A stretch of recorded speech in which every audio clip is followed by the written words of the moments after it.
Waking up to I was constantly asked, why are you often laughing and rarely taking things serious? Well, I get serious.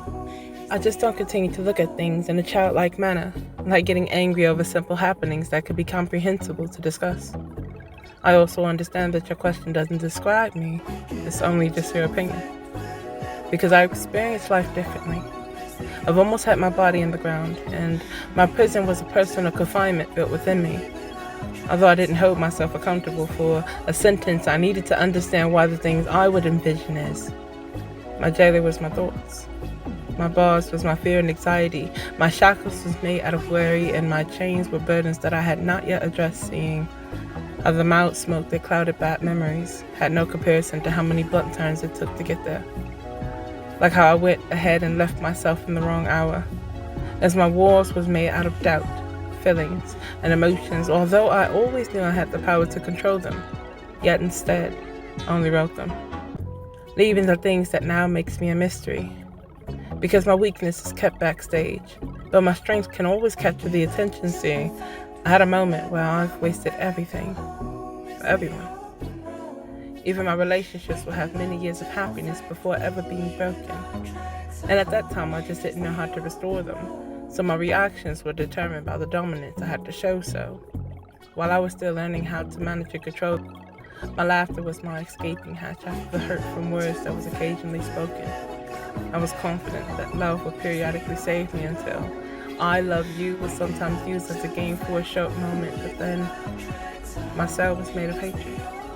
When holding everything inside, and my fear of having selfish freedom kept reminding me to stay confined, I learned to be knowledgeable of my feelings and my habits.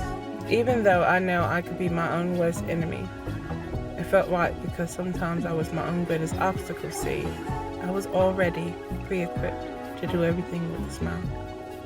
Because my wardens was my insecurity. Jealousy gave me no chance to shine, so I couldn't find a possible way of escaping my mind. My emotions was ultimately my perspective. So in the many times I've lost them, not knowing the direction, I would just find a place away from the mirror, because some people would never understand my unholy sins, only take them and judge them. As I walk through life still strong because my heart's always in motion. Yet I was the one that created the invisible prison that I inhabited at that moment. Blaming it on never having enough love because I was experiencing the constant views of diversions. I just know I've had enough passion spoken that my marching resistance has crossed lines to have pain avoided. But now I hold myself in a higher regard. My emotions are no longer my limitations. The darkness behind the bars are non-existent once I've seen how my cell was my comfort zone. My regret, my sadness, my steel door made from my attitude, my pre-made expectations of disappointments to come, my belief for no need of a religion. My cell was my brain surrounded by disloyalty.